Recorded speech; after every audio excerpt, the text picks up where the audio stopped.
Hey guys, check out Italian Wine Unplugged 2.0, brought to you by Mama Jumbo Shrimp, a fully updated second edition, reviewed and revised by an expert panel of certified Italian wine ambassadors from across the globe. The book also includes an edition by Professore Attilio Scienza, Italy's leading vine geneticist. To pick up a copy today, just head to Amazon.com or visit us at mamajumboshrimp.com.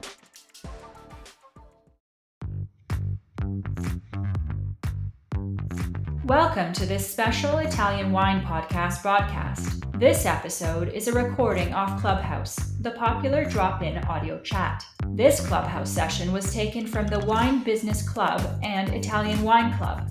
Listen in as wine lovers and experts alike engage in some great conversation on a range of topics in wine. If you enjoy listening, please consider donating through ItalianWinePodcast.com. Any amount helps cover equipment, production, and publication costs. And remember to subscribe and rate our show wherever you tune in.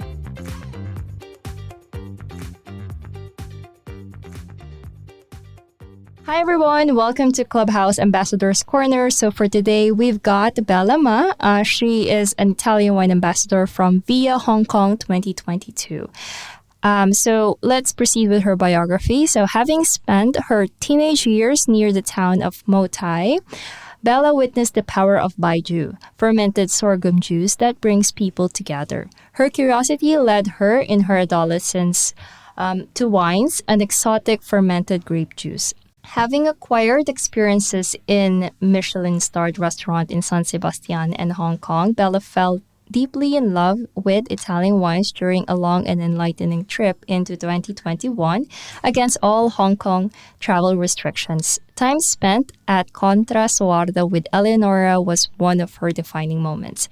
Currently, she is preparing for the Italian Wine Experts exam, and she manages a collective of wine businesses in Hong Kong that join forces to introduce the finest Italian growers into the market. So, Bella, tell us why you selected Eleonora Gottardi as your favorite producer. Well, where do we begin? First, like Eleonora, I am deeply attached to the land of Bassano. This is where the other half of my family live and where I come back to visit every year, if not, twice a year. On my journey of Italian wine, where I, started 2021, I discovered that the spotlights, despite, on textbook or on video with Sarah, and also where a bunch of Italian wine ambassador candidates, now we're all certified Italian wine ambassador, we always, the focus has always been on, Langhe and Tuscany, especially like Chianti Classico and Montalcino. And I love those places. I'm deeply also in love with those two places. I go visit also at least once a year.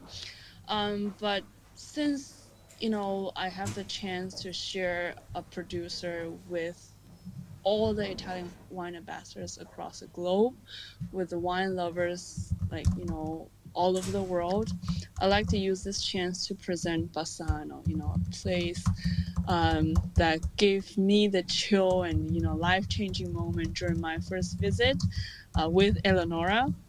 And secondly, Eleonora, she represents the versatility of female in wine business. Of course, you contributed a lot for the family wine business where your father started. And at the same time, besides being a team player, you also know exactly what you want to do. So after Geisenheim in Germany, you decided to focus on wine business. And afterwards, you started your own expert agency. But at the same time, you also help out with the wine. You also represent the family wineries. So I believe that, we, in a way, because I'm also juggling trying to manage perfectly my other wine businesses in Hong Kong, and in a way we really connect because I believe I'm a person who can't stop. I'm always doing something. I believe you are too, and both of us are trying to achieve what we want to do, and we want to excel every aspect that we want to achieve, especially professionally. Okay, so what are the learning objectives that we should expect from this interview? Well, I will say, first of all, we like to introduce the terroir, the wine production area of Bassano. We've talked about it earlier. There are only 3 producers in Bassano. So for a lot of people, the area is quite unknown, and I believe that, by just speaking to a producer in the heart of the area, we will gain some insights on what Bassano was like in the past, how it is right now, and where it may go in the future.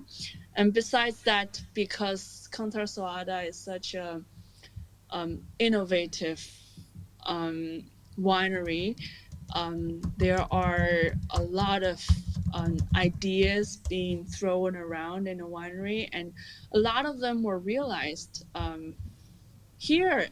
And during my first visit, after hearing the story of their innovation, their ideas, and their thoughts for the future, I was truly inspired. Not just, I believe for people who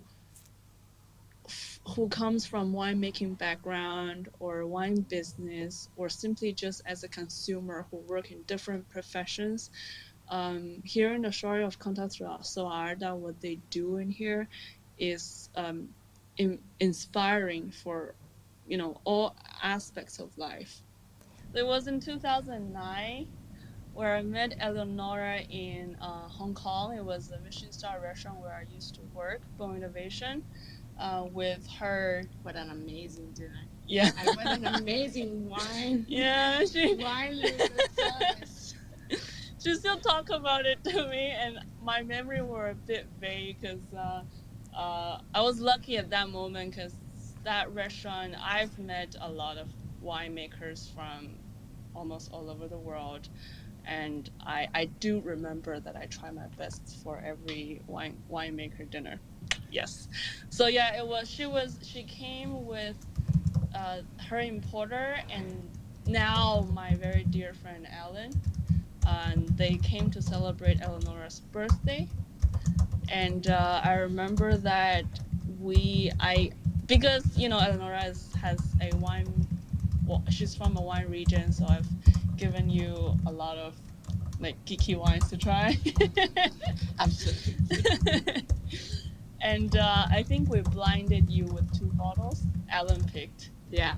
True. One was, I think it was a Chinese wine. Yeah, one was a Grace Vineyard Chinese Cabernet. Right. And I think the other one was the Shara from Etna. Shara was on this Italian wine podcast program too. I think 2 years ago. Cool. And he's another bottle was done by a Hong Kong American who went all the way to Etna and lived there and set up his own winery. And at that moment, his bottle was still gold with red wax. With the fancy closure. I remember you opening it. So yeah. So and then after that dinner, I tried my first Contra Soarda, also my first Tocolato, and I was impressed. It was really impressive. The nose, the aroma. It's not fair to do comparison with wines from other countries, but it's truly one of the top sweet wine experience for me. All right. So yes, we've had that episode. So Steph Yim was interviewed by Alan Kwok, our Italian wine expert, and also by our Iwa, Alice Wong. I think it was like one of the first clubhouses we've had. So we were still using Zencaster in those times. Yeah. So I would really like to also take this opportunity to thank our Italian wine ambassadors who are listening in. So thank you, Bev, Marsha. We've got Elena, Paul Bologna is here too, Andre, Angelo, and Cynthia. And also Elena Zittel is here. So thank you so much for being here. And we've also got Simone and Owner. Yes, hi, Owner. So yes, I will now mute myself, and then you can proceed with interviewing Eleonora. So the floor is yours, Bella. Thank you, Laika. Okay, we're on now. Yes, why not? Let me ask you the question in the meantime. Thank you, Eleonora. Ciao, guys. We are sitting on the a beautiful tasting room on top of one of the many beautiful hills in Bassano. So first of all, I would like to put us in context. We're in northwestern Italy, Veneto region, the province of Vicenza. In Italy, there's a saying that it's Mania Gatti, the country of cat. Unfortunately, this is in the past, okay?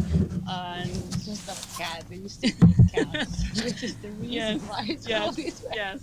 So I try to go lightly on that. And Eleonora's family winery, Contra Soarda in Bassano, locates on a beautiful hill, and now they are definitely the leading winery of the Bassano region, if not the whole Briganze. How would you like to describe, Bassano wine production to all the wine lovers that may not have experienced it? Okay, so, well, first of all, I didn't have the chance to say it earlier, but thank you so much for inviting me to this interview. I feel honored. And hello, everyone who's listening to us. So, well, Bassano viticulture has quite a long history, although it was lost then during the past centuries. And then luckily in the 20th century, it came back again. So viticulture was brought here during the times of Ezzelino, that is Germanic origin king that conquered this area and the city of Bassano. So we're speaking about roughly like 10th, 12th century. So there were three Ezzelino kings, yeah. And mainly with the third one, viticulture has been established in this area, and then finally lost with few noble families that were carrying on the vineyards, and then all of a sudden like shift the agriculture into something that was more profitable and less, asking for less efforts than viticulture. But then at the end of the 20th century, some noble families, as well as, some other producers started to plant vineyards in the area again. So we do have, proof that it has been always an area like suitable for viticulture. And unfortunately, somehow it got lost during times, but now with a lot of families and other producers, we are trying to bring it back and try to push also the bar to a completely new quality standard. So Bassano today, as of today, it belongs to a DOC named Breganze. So it's really at the borders of the DOC. So we are located already like closer to the at the footsteps of the earliest, the closest mountains that then connects us to the Prealps. So we are already I mean, as from Bassano to the Asiago Plateau, it's about a 20-30 minutes drive. So Contra Soarda is really located on a hill almost at 400 meters above the sea level. So we're already quite high in altitude, and we have an amazing steep slope that normally you don't find that often in the area. So I think we have this amazing peculiarity. Also, differently from Breganze, we are right at the beginning of the Valsugana Valley, and this is a valley that takes shapes by the Brenta River. That is a river crossing my hometown, and the Valsugana is our direct connection to the Prealps. So it's also the way we take by car to go to Trento, and then Trentino region. So we really we are so lucky to have these cold winds and constant ventilations coming from the north. And we are also, like in Breganze, are so lucky to have an amazing volcanic soil. That is probably the more interesting peculiarity of the area.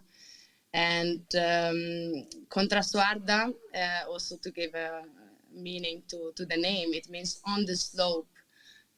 So we are really on the slope, and I think also our vines can benefit from sun exposure throughout the whole day, from sunrise to sunset. So Bella has also mentioned sunsets before, because we really see the sun going behind the mountain in front of us, and it's just really a lovely moment.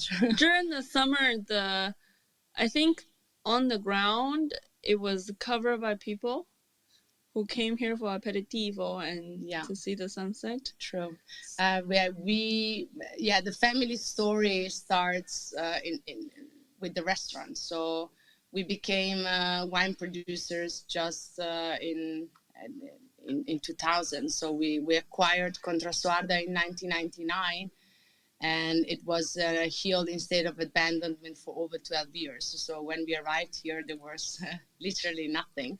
We planted the vineyards out of scratch, we built the cellar, and after a few years, we also moved the restaurant from the historical location to the winery. So today we can welcome at the estate a lot of people, and who come not only for dinner or lunch, but also for enjoying wines, our wines on the vineyards. So it's quite a nice location. Yeah, I can say that. Give us a rough idea about the variety that you plant on Contra Soarda. Sure. So obviously belonging to the Breganze DOC, that probably a lot of people do not even know, but in fact is among the most historical denominations of Italy. So, but it's a very tiny one. So this also, I understand why not many people know it, because it's so tiny. I think today it counts about 15 producers. Something like that. And we, of course, planted varieties that were renowned in the denomination of Breganze. So we planted Cabernet, we planted Merlot, we planted Vespaiola, that is a local variety. We're drinking right now. Yes, we planted Marzemino Nero, that is again another local variety, DOC variety. But then step by step, we also started understanding our terroir better, because for us, like I said, we started everything from scratch. So we had zero clue of what, of the varieties that were growing better in this area. You don't have it defined in a book either. Yeah, right. True. The consortio didn't really give you a clear. Yeah, and also my father back in the days in 2000, he kind of like planted what was selling well from that region. Yes. So everybody from Veneto were drinking Cabernet Sauvignon, Cabernet Franc, Merlot, and then still today it's a learning process. So we really started learning how, the indigenous grape varieties were finding its expression in our place. And we put a lot of attention into Vespaiola grape varieties. So even in the most recent vineyards we planted everything with Vespaiola. But also we started grafting a lot of vineyards into the varieties that were more expressive. So we grafted all Cabernet Sauvignon vines into Pinot Noir that I know is not a DOC variety, but it is growing really, really well here in our area. Again, because of the Valsugana that creates also a lot of temperature fluctuations between day and night, and again this constant ventilation and breeze. And we put a lot of emphasis in the local varieties, because finally they were the ones that gave us the most satisfactions in terms of final results, but also in terms of communication of our area, of our territory. We really identify with them. So Wow. I think in a way, throughout your learning journey of Bassano, it's like you're writing history yourselves for the whole production area. Yeah. So, wow, that's big. Because the final saying. Yeah, well, because we so. for us in Hong Kong, the only thing we could do is to taste the wines, and the wines are showing beautifully, and also vintage after vintage. It's not just getting better; it's also consistently good. Yeah, and I think there's still a long way to go, and I think our great advantage is that we are such a young winemaking family, with so much to discover still, and our vineyards are still so young. So I think the potential for improving our quality even further is really there. Yeah. And this is what gives us, it's our drive for making it better wines every year. For sure. Yeah. Yeah. And I have to sidetrack a little bit, just to give us an idea of how good the wines are, and such a good job that Contra Soarda is doing. Not me, but Alan Alan bought a bottle of Musso. Yes. It's 100% Merlot at that time. Oh, yes. Yes. Yes, time, it's the 2008. Yes. Okay, yeah. And he blinded Eleonora with among a group of Italian wine ambassadors, and I think is there Susanna. So Susanna was here before, and Alan and Charlotte, and Julia. Who else? I hope I didn't miss anybody. And then there were a couple of my colleagues. Yes, Simone.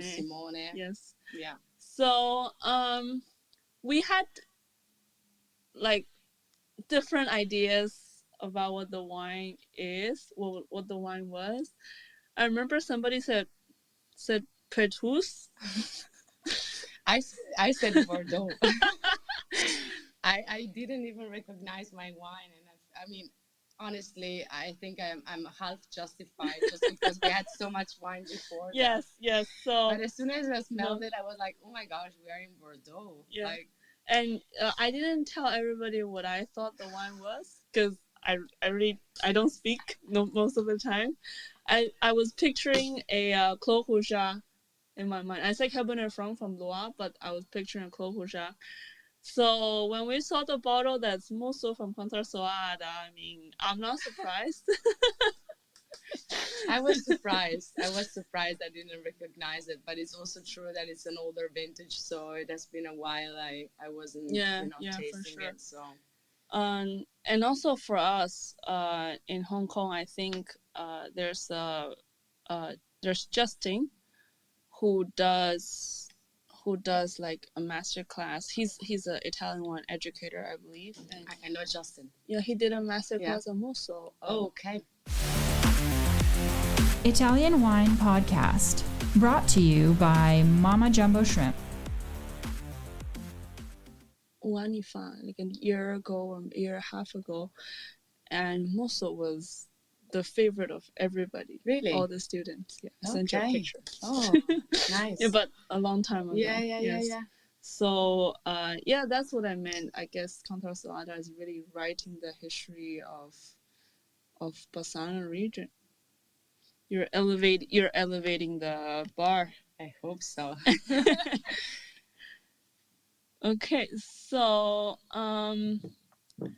let's see.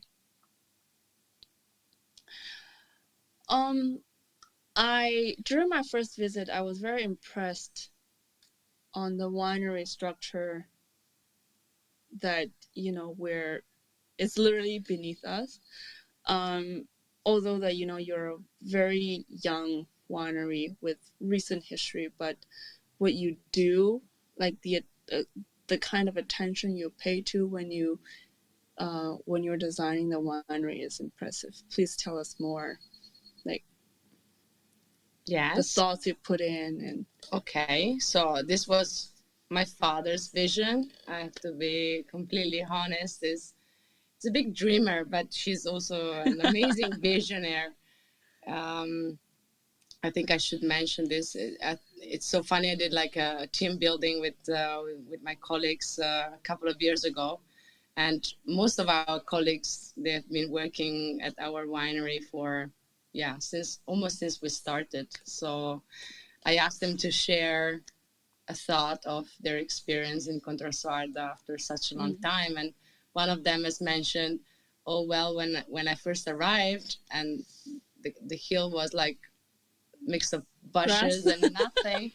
I was listening to your father saying, "Oh, here we're gonna build this, and here we're gonna do that," and he thought the guy is completely mad. And after more than 20 years, he said he did exactly what he said, and I think I think it's what is most impressive about our cellar is how it could put all these tiny and smart details together by having zero experience. Yeah. So of course we had an engineer and an architect that built the cellar and its design, but everything concerning geothermal temperature control of the rooms or gravity transportation of the grapes are things that nor the architect or the engineer have brought into the concept. So that was all my father, and today this is also what makes the difference in our future projects as for compensating our carbon emissions and things like that.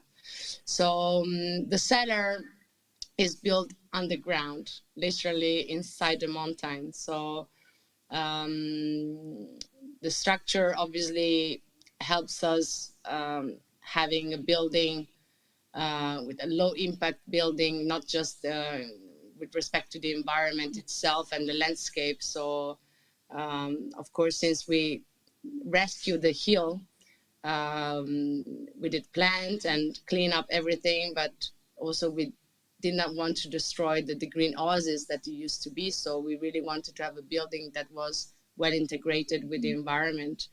And at the same time, having a cellar built completely underground is obviously improving all the processing that when making quality wines are those tiny details that really make the difference. So we are able to do an additional selection on top of the hill, and having the stemmer and crusher placed outside of the cellar, and just bring in the grapes that are, or even the grapes with the stems, or it really depends on the vintage, but to bring inside the cellar only the material that will be processed afterwards.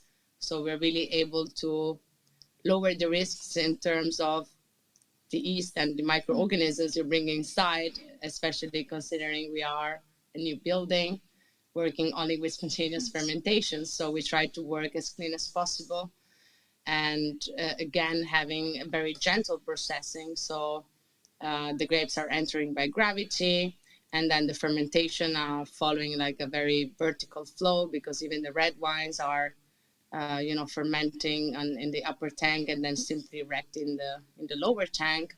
So again, there's no use of pump and other things. And then in the aging room, I think it's extraordinary what we were able to achieve, because in the aging room we also left a complete wall like open. So we really, like, when you enter, you really see like the real rock of the Moutai. And it's the mountain that regulates the humidity inside the cellar. So that is always kind of like fluctuating, but it's following like a natural flow. And so we have zero machinery that are controlling the temperature in the building.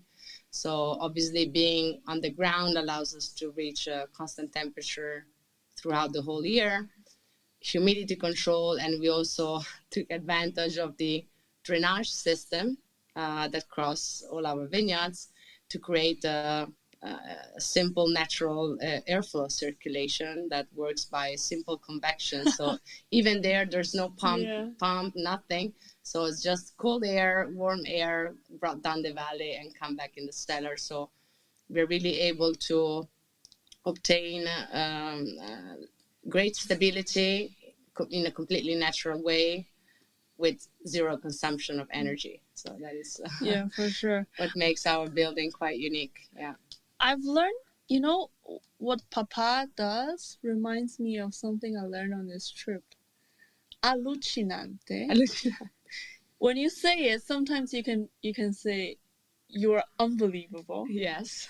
And most of the time it's like you're incredible. It's the same word. Yes, it's true. It's true. So maybe like 1999 it's allucinante, and today it's incredible. Yes, still. Yeah, true. And the next question I'd like to ask you is it's related to this Italian wine journey we took together. On the winery produces one of the most signature product of the area, Torcolato. Torcolato, yes. So please put us in context of how this amazing dessert wine is made. Yes, so Torcolato is a passito wine from the Breganze denomination, and it's made with 100% Vespaiola grape. And Vespaiola, I think it's not like maybe around 90 hectares of vineyards in the world. Yes. So we are probably less than 20 producers making, working with this grape variety. So it's quite a unique product, and it's said to be among the best pastitos of Italy, because the characteristic of Vespaiola, which we deeply love, is the incredible high level of acidity. And in Torcolato, of course, being a passito wine, reaches incredibly high level of residual sugar, but with the bright acidity of Vespaiola, it is well balanced, and the result is simply amazing. Torcolato traditionally is a wine. It's a passito wine. So the grapes are harvested, and then they are hanged manually on a hanging rope from the roof. Yeah. So that's the typical drying process for Vespaiola grapes, for Torcolato. And we do a passimento completely naturally also here. So just natural air, and we dry the grapes for minimum 6 months. Then we press them, and the juice we take out of each berry is then transferred to a new barrique, and we let it ferment completely naturally. Sometimes it's a fermentation that takes up to 4 years to be completed. Yeah. And we bottle it without even filtering it. So I think we produce quite a different Torcolato, and of course, it has always some age, because we really respect the fermentation and try not to intervene and interfere with it. So unfortunately, just now we're serving, I think, Torcolato 2015, but this is the time the wine asks us to wait for. And and again, I think it's simply very interesting wine, not just because it's the flavors are so opulent and nice, but with the freshness it carries, it's probably one of the few pasito you would pair with also very different dishes.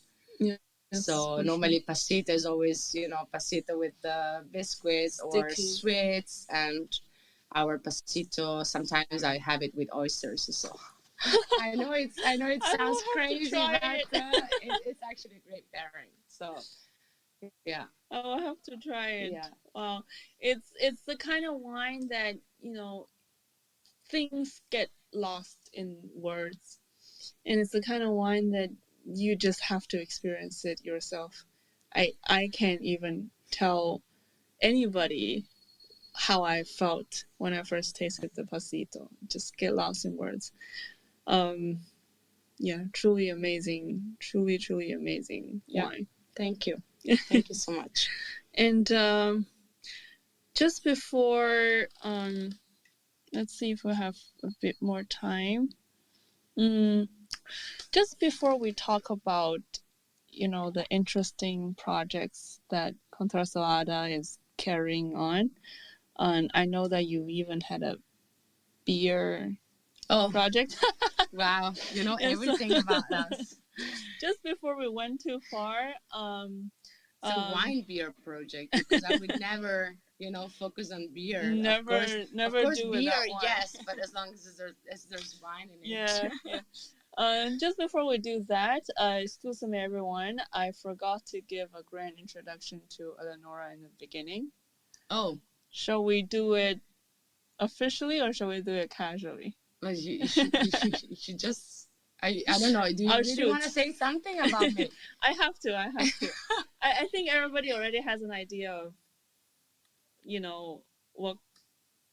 what kind of person Eleonora is. She's very serious. She never jokes. She never laughs. Never drink. Never drink. Yes, but yes. So you grew up on the hill, with vines, with your parents, and the wine. Well, the story began in 1999, and I believe you are. I was 8 years old. 8 years old. So, just you are in your late 20s. Yeah. So yeah. And then in Bassano da Grappa in Veneto. To pursue the family dream, you've been representing. So actually, you do work in a family winery. Yes, I started as a dishwasher in the restaurant. Oh, wow. But I continued, of course. When I grew up, I continued. I started flying with my father to visit clients around the world, and I got very passionate about it. And again, in the winery, my brother and I. My brother is the one who takes care of all the viticultural aspects, as well as in the cellar, and we were always involved in all the decision making. So we always felt very much connected to the project, and always felt it ours. Yeah, as a family, the first time I met your father and mother, I felt that you're very close. We are. It's tightly knitted. Yes. So, I believe you love wine so much. And at which year did you went to? Is it Geisenheim? Yes. Did I say it right? Yes. Geisenheim. This is a good question. Which year was it? Oh, I think it may. Well, don't tell us. Yeah, maybe it was. Your age. I think it was 2014. Oh. 2014, I moved to Germany, and I studied in Geisenheim University in the Rheingau region, it's definitely one of the top universities. Yeah, for wine, yes, and it also offers a degree in wine business. So we do have similar exams with winemaking and chemistry and wine chemistry. So it's actually quite into the topic. But then it's mixed also with a bit of economics and marketing. No, you're definitely. So yeah, I knew since the very beginning that was my direction. Yeah. Yes. And that's how you've met all the almost most of the greatest German winemakers. Yes, this is how I ended up working for one of the very greatest winemakers from Germany, and I joined their export agency that were representing a lot of VDP premium wineries all over the world.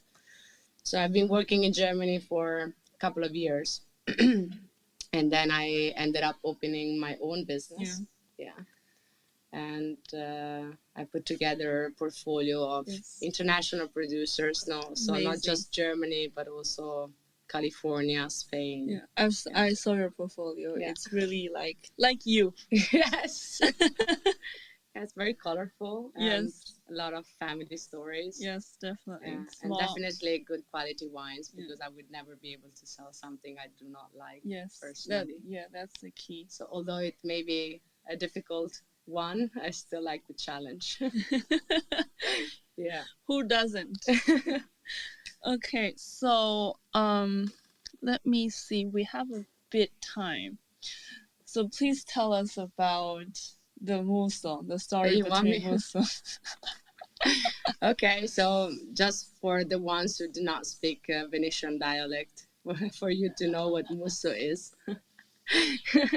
Musso is donkey in Venetian dialect, and it's also one of our brand names. So one of our wine label is called Musso, and everything started like a joke. In Veneto we are often, not in Veneto, sorry, in the Breganze DOC we are quite renowned for Bordolese style of wines. Yes.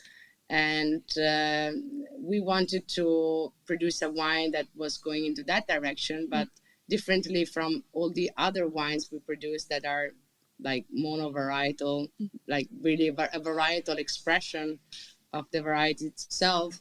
With the blend, we were really thinking like, how should we market it? And the idea of Musso came in an evening with a lot of wine with a friend, and I was just making fun of this thing that every time people come to visit my place, I spend hours telling the story of my family, of our terroir, how cool we are, how cool our volcanic soil is, and then people would just leave thinking and saying, "Oh, today I cuddled a donkey in Contra Soarda." So I said, okay, the donkey is surely part of my terroir because it makes my place unique and people will always remember it. So this is how the idea of Musso came out. And I think it's quite a revolutionary idea on a branding level, thinking that normally brands tend to, release every year a wine that is, if not the same, very similar in style. And with Musso, Contra Soarda is trying to change this concept. So we are small producers. We cannot guarantee that with the same blend, with the same variety every year, we deliver the exact same quality. And like I said before, we try to do every year a better wine. So with Musso, we really wanted to provide consumers with every year a better wine, and simply every year we release a different cuvée under the same label. And I think not many other brands do that. So it's very rare. Normally it's always a Marzemino Nero base, again a local variety which we like very much because it's super juicy and very much fun and complicated with a bit of rustic tannins, and some vintages we blended with Pinot Noir that makes it a bit more elegant.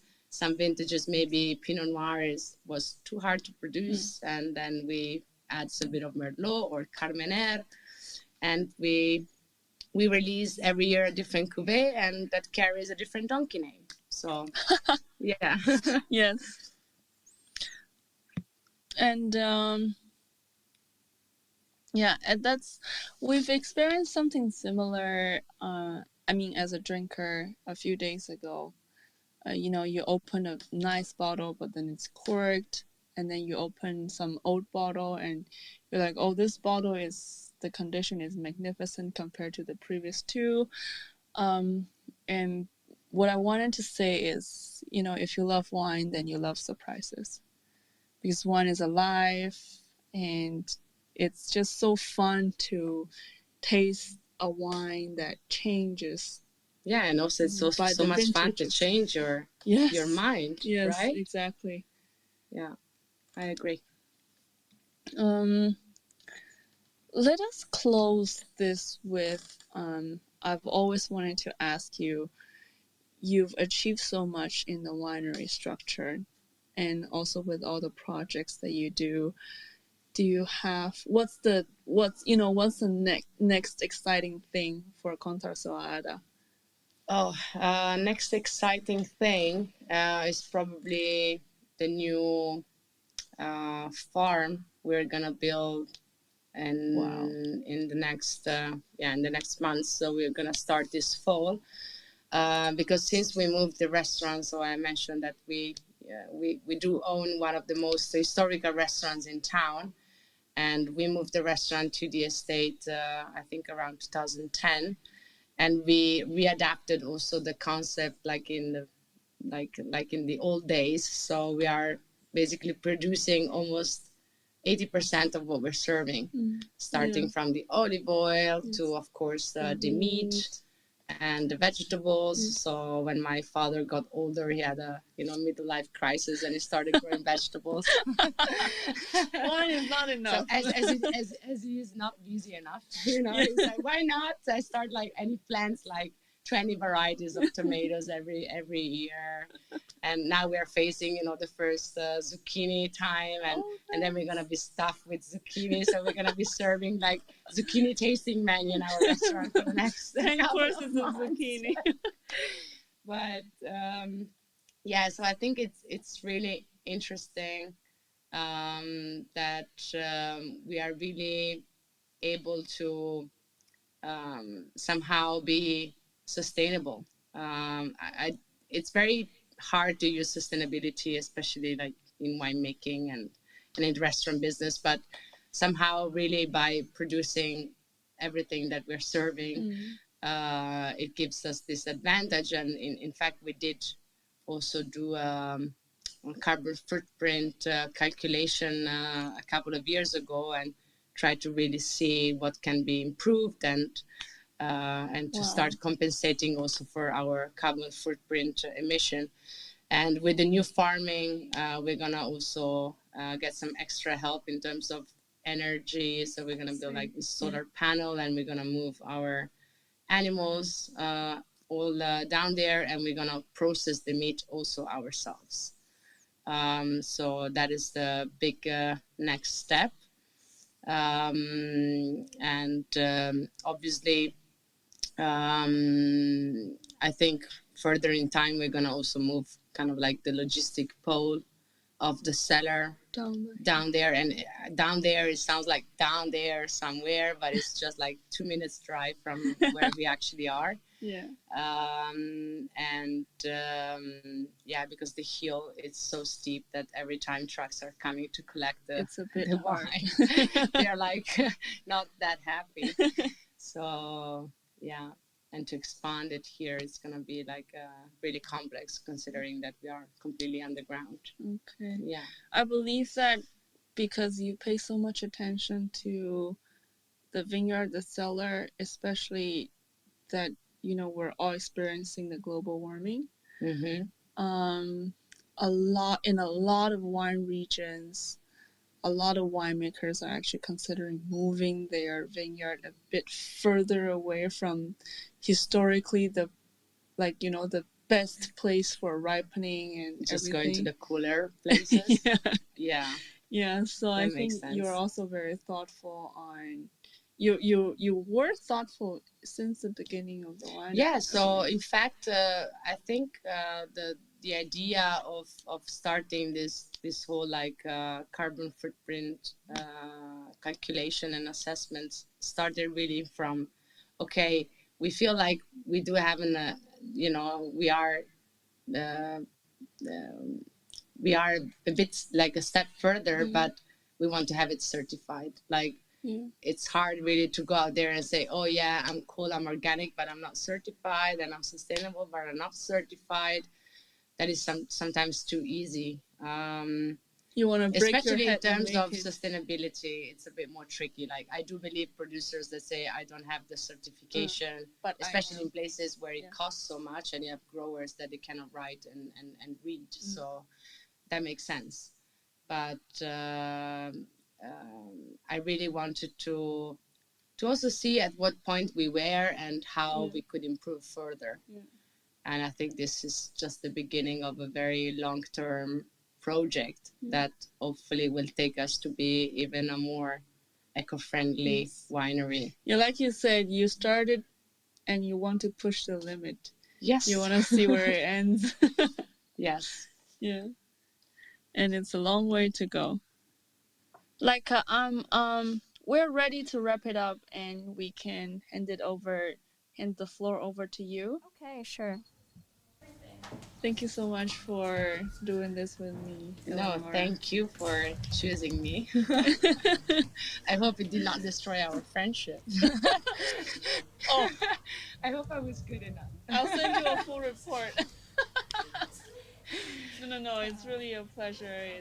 Thank you so much. And I'm so happy we're going to enjoy a lovely dinner afterwards and just stay together. We did one in Hong Kong, one in Bangkok. Yes. And one this is going to be the second one. And another one in Hong Kong. Yes. So it's going to go on and on. Yes, I hope so. For sure. Okay, so thank you so much for doing this podcast interview, and also for meeting up and taking the opportunity to meet up in the cantina to talk about and to also participate for the Clubhouse Ambassadors Corner. So thank you, guys. All right, so we've got for next week, actually, we have one more coming this week. So it's going to be Cynthia Chaplin on June 22, Thursday at 5:30 p.m., same time. She will be interviewing Antonio Capaldo from Fiudi di San Gregorio. So that's it. Thank you so much, and yeah, have a good evening, guys. Bye. Bye-bye. Bye-bye. Sip, and spit. Once again, here we go. Swirl, sniff, sip, spit. While you drink, don't forget these tasting tips. Swirl, sniff, sip, and spit. Once again, here we go. Swirl, sniff, sip, spit. While you drink, don't forget.